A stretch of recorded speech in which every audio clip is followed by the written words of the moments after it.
Thank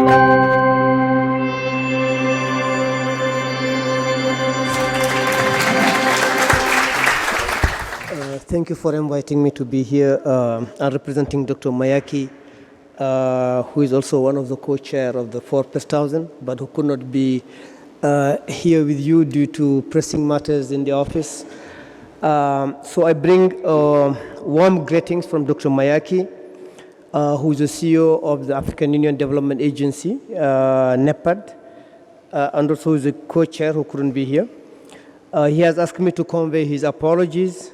I would like to add my voice to those of previous speakers to thank the Spanish authorities and their official representative for hosting the COP25.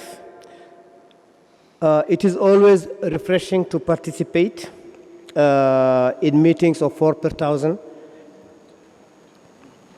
which has continued to be a shining light and consistently promoted the African agenda on environmental governance and sustainable management of Africa's natural resources. At the end of our initiative, we know it is already 4 years old. It seemed necessary to take stocks of the progresses made and to launch a new period of its existence. The installation of the governance and operational structure of the initiative occupied the Executive Secretariat and the Scientific and the Technical Committee during the last 2 years. The development and implementation of the project evaluations on the basis of the reference framework established by the Scientific and Technical Committee, the launch of calls for projects for evaluation, the search for resources for the initiative and for the financing of the projects, the further development of the partnership, the recruitment of members, as well as the implementation of communications tools and collaboration tools took 2 new years. Distinguished guests, ladies and gentlemen, the initiative is now entering a more operational phase at the service of its partners and members so that everyone can find their rightful place and contribute to the global fight against climate change through soil carbon sequestration.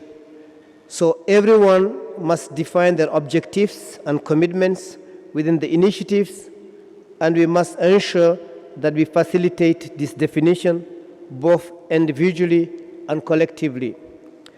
This step should lead to the definition in parallel of the means necessary to achieve these objectives and commitment, as well as their mobilization in their context.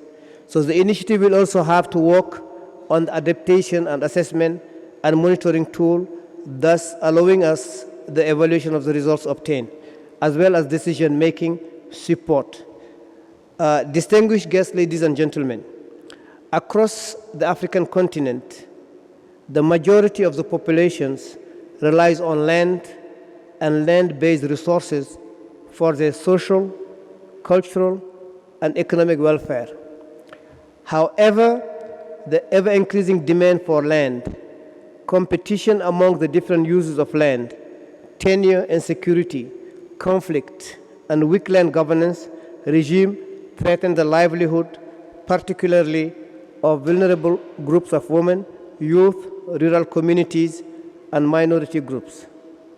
Consequently, the way African countries make decisions regarding access and use of land to fight against climate change and its mitigation, and how they implement those decisions will, to a large extent, have repercussions on the continent's socioeconomic transformation. This will, in turn, determine the extent to which growth will materialize and benefits all.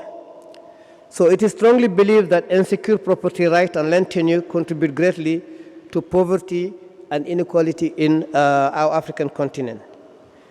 So from the policy lens on the land issue and fight against climate change through carbon sequestration, many instruments already exist at the continental level. So they include the Comprehensive African Agriculture Development Program, the Malabo Framework, the African Union Declaration on Land, the Agenda 2063 on the vision we have for our future, and many other instruments.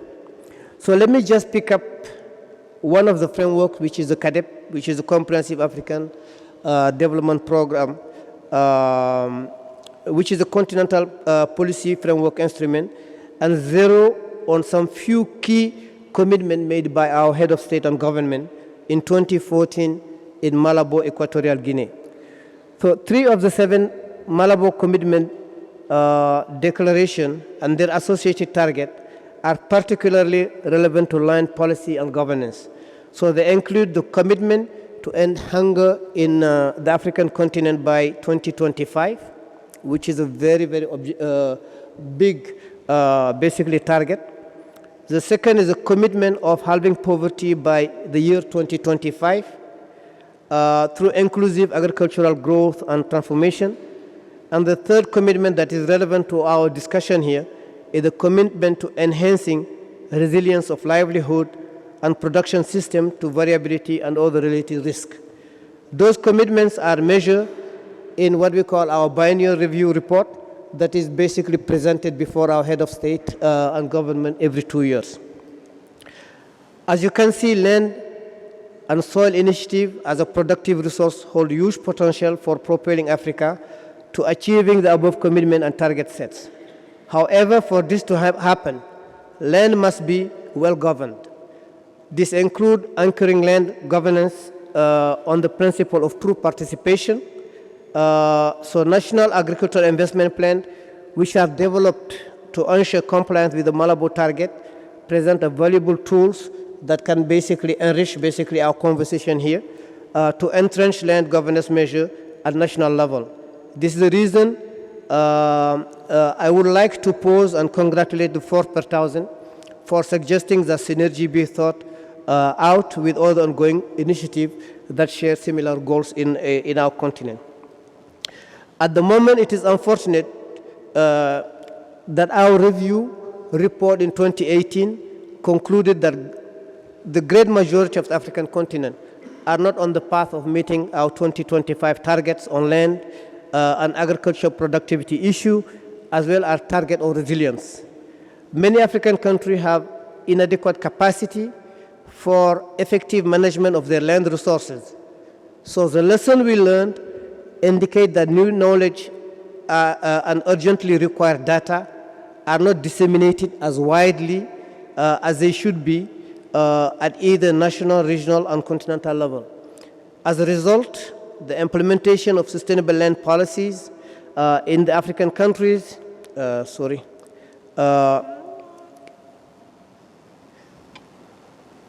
technology is failing me here a little bit. I apologize for that. So lesson learned indicate that new knowledge are urgently needed. So required data are not basically disseminated widely. As a result, the implementation of sustainable land policy in African countries is under threat. For land to be governed to the level expected by our policy instrument, capacity development is crucial.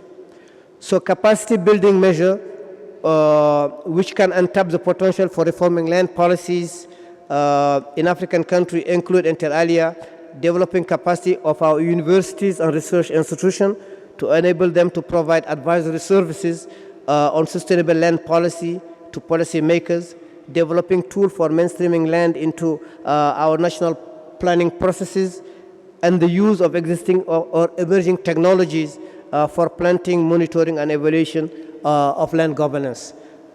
We should also bear in mind that some of the above challenges of land governance and fight against climate change through soil carbon sequestration in the continent can only be addressed effectively through harmonization of national and regional policies and ensuring that all the stakeholders work in partnership.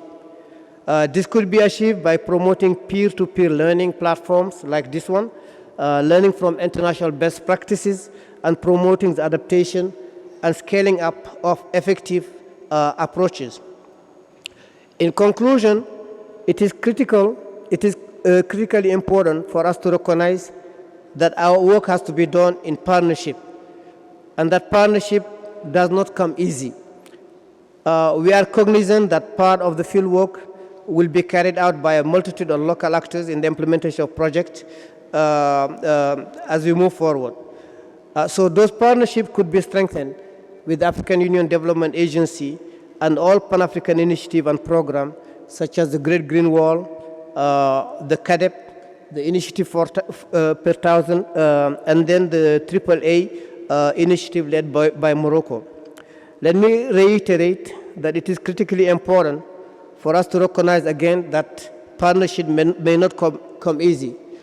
However, unless we provide incentives for countries to work together to address unsustainable practices, it will not be possible for us to deliver on the goal of the 4 per thousand initiative.